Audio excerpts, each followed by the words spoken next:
think if I can just get more money, I'll be better. Right. No, you won't. If I can get a new man, a new woman, I'll be better. Wow. No, you won't.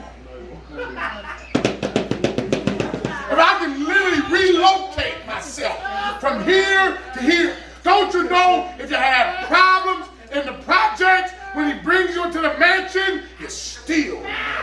Come on. No problem. That's free. You better preach, Pastor. Tell the truth and You're shame. thinking that. It ain't gonna change, baby. As long as you're trying to foster up the answer, the antidote that's gonna heal you, you're gonna stay messed up. And you're gonna be going in circle and in circle and in circle and in circle around that mountain till you wind up like this woman. You don't have now. You did have issues and money. Now you don't even have no money. I don't let you know she spent all the money. That means she had money. God Almighty. But now she don't even have that. Until we, as a people, humble ourselves to Preach, God. Pastor. Stay with Tell the you. truth. You're helping us. You're helping us. Until you realize only God can fix it. Yes. Only God can change it. Yes. But sometimes this is what God will do. He'll let you spin your wheels till you get there. Yes, he will. No, God will stand back. Yes, he will. As long as you want to lead your life, He's going to let That's you. right. That's right. Go for it then, baby. Right. When the prodigal son told the father, give me what's mine and let me go, the father didn't stop him. The father, don't give him his money. It's his. Here. And he let him. As long as you think you know what's best for your life, God ain't going to stop you. Because one thing I learned about life will teach you. So you don't get that when you get old. The best teacher. When you're young, you don't. But I found out the best teacher in life, His life. and the best teacher is life. Yes. Hallelujah. Oh, you get tired, you keep going around that mountain. Sure will. You get tired after a while. You start saying, "Oh, help me, Jesus." I bet you do. After you get bad enough, Pastor, pray for me. Yes. Quote a scripture. Yeah. But don't wait till it gets so bad. I pray that you have just a glimpse of it. Maybe now before it get too bad. Because one of the problems, and I was telling Nell, is that, like, oh no, I was somebody, but one of the mamas called me, and she called me, and she was going off about her son and how the problem is this and that, and now he's running away. And I get phone calls like this. And I said, but you called me almost too late. Yes, yes. See, you should have called me when it was in the first trimester. Yes. But now it's in the third trimester. And you're calling me. Now you're out in the street running it, and now you want me to do something now. See, you brought him almost to the church too late. Are you listening to me? You wait for the marriage to get so bad. And now you're right before the divorce court. That's good. Now you're asking God to help. That's good. Sometimes you're waiting too late. When you first see it, this is what we teach leaders. When you first see it, jump on that thing. That's so good. Don't let sin fester. Don't do that. You better get and deal with that problem now, because it's going to spread. This is one thing that's worth writing down. It can always get worse. Yes. If you think you got it bad, just know there's always worse. That's good, Pastor. That's good. So this woman has an issue with blood, 12 years. Her condition has ostracized her. Her condition has put her out. You're out. Because when you have this issue, you are not supposed to be around the common folk. You're definitely not supposed to be around a priest. And if you do, come around common folk and people that are well or preach. You are supposed to proclaim unclean. Call it out. Oh, your issues want you to talk about it. You know what the devil wants you to do? Magnify your issues. Wow. Keep talking about what's wrong, what's Ooh, that's wrong, so good. what's wrong, what's wrong, what's wrong, instead of magnifying your faith. To talk about, I know it's wrong, but what God gonna do, what God gonna do, what God gonna do, what God gonna do, what God gonna do. Either you're gonna talk about what's wrong, what's wrong, what's wrong, or you're gonna recognize what's wrong and say how God is gonna fix it, fix it, fix it. I'm not saying you ignore problems, because to ignore problems, you're lying. That's right. Well, that's an issue there. That's right. It's an issue. You can't get fixed. This is how it's gonna get fixed. This woman, the Bible lets us know, while Jesus was coming, she was there. Jesus is on his way to Jairus' house to heal his daughter. Jesus already has an appointment, an assignment. He is going in a direction. Are y'all listening to me? And this woman has heard about this man, and she has made herself in his path. She has broke a rule That's good. to get where Jesus is. She knows she shouldn't be around these people and all of that. I'm sure she ain't saying to people, I'm unclean. Amen. In other words, she's faking like she got it so she can get to Jesus. Oh, sometimes you gotta fake like you're well. You gotta fake like you're strong until it makes you strong. You gotta fake like it. If you don't feel it, you're still praying anyway. If ain't nothing happening, yes. When I asked you how you doing, you was supposed to say blessed, highly favored. Even though you're going through hell. I'm faking until he does it. Good God. She's there. Good God. She's there. She's there. You gotta get where God is. That's Come on, right. boo. You gotta identify where God is and get there. That's it. When you woke up, where are you trying to go? That's it. That's it. You're supposed to be trying to go where God is.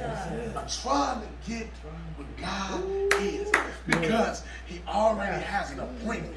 He is not coming my way.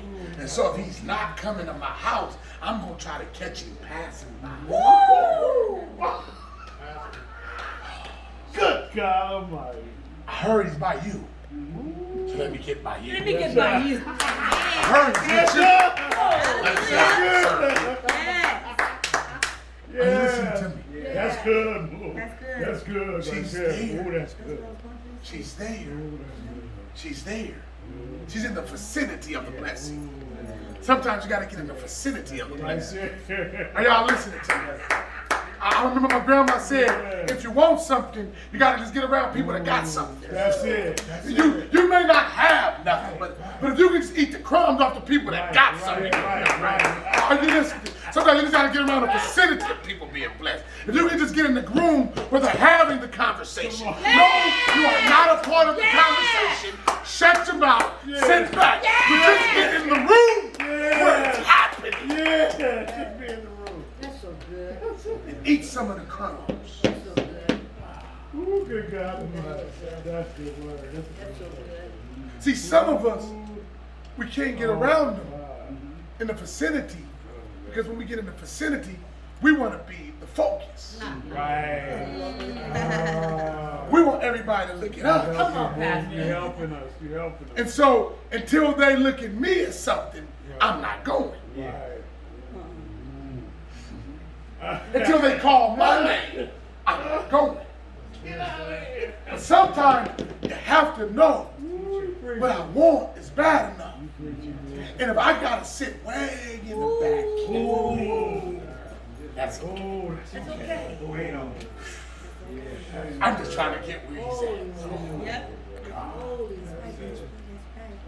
Yeah, she's there. I almost can't get off this point. She's there. She's there. You gotta show up if you're gonna get healed. You gotta show up if you're gonna get healed. Half the battle is just showing up. Do you know half the battle of the devil you fighting was just you getting here? Come on. Oh, God. That's just half the battle. Did you wake up on time and get dressed to get here? Good God Almighty. You will always lose. Good God Almighty. Stand just where you at. Come on. Oh. Come on. Come on. Oh. God is looking to see if you're going to show up for Yes, this. sir. Come on. And he ain't going to call you. Yes, sir. Yes, sir. Wow. He ain't going to give you a reminder. It's got to be bad enough that you wake your own self up. Come on, Yes, Pastor. sir. It's got to be bad enough Yeah. that you wanted so bad you prepared last night. Yes, sir. You got expectation. Yes. Y'all remember when your parents finna take you to Disneyland? Yeah. And somewhere you couldn't see. You had your clothes packed where it is. When we stopped in the car, I'm gonna take them shoes because you expected something. Good God Almighty. That's real. That's real. That's real. She's there. She's there. And Jesus is passing by. She is not Jesus' focus. Got to understand that. She is not Jesus' focus. Jesus is doing something. Yes, sir. Jesus is going somewhere. Yeah. She's just in the crowd. Good God But Almighty. she heard about this man. That's why it's so important to witness. Yes, sir. That's why it's so important to spread the gospel. That's why it's so important to tell people what God did for you. Because we witnessing is acting as a street team. Are you listening to me? One of the most powerful ways of advertisement is word of mouth. Notice, and y'all heard me use this analogy before, notice Costco. Costco right now is packed. Right now. But you've never seen a commercial about Costco. You hardly ever see leaflets about Costco. No. Costco stays packed, business stay going, because they specialize. I work for Costco, that's what they said in the orientation. You know what I'm talking about, Sister Carter. Because they said we specialize in the advertisement of word of mouth. Meaning we're going to treat you so good That's good, Pastor. that you're going to convince somebody else you need to become a member of Costco. That's what all that feeding you about. Them $1.50 hot dogs. Lovely good hot dog. Okay. See, that's what all that's about. That special treatment, as though you're at a something of membership, something of prestige. That's what that's all about, because they want to use you to tell somebody else. Now you should get why God is blessing you. Yes. Hallelujah. Now you should understand why God seems like He's treating you with special treatment. Thank you, Jesus. Now you should understand why God is favoring you. Yes. Now you should understand when you pray, He did it. Yes. Because He's trying to treat you so good that you'll go tell somebody else about how good your God is. So when they find themselves needing an answer, they'll remember what you said. Amen. But if God is doing great things for you and you're failing to tell others how good He is, why should He keep doing it? Right. He will, because He loves you regardless. Yes, yes. But why should He? Amen. Why should I wake you up every day? Right. You don't even give me no praise. Wow. That's real. Why should I fix your issues? And when I fix them, you ain't gonna tell people what I did. Ooh. Why should I do that? He's doing it for the purpose that the church becomes His street team. And we tell people about the goodness of God. That's why He's doing it. He wants to use your mouth to say, no, it's real. It works. Look at me. Look what He did for me. Because the best advertisement is word of mouth.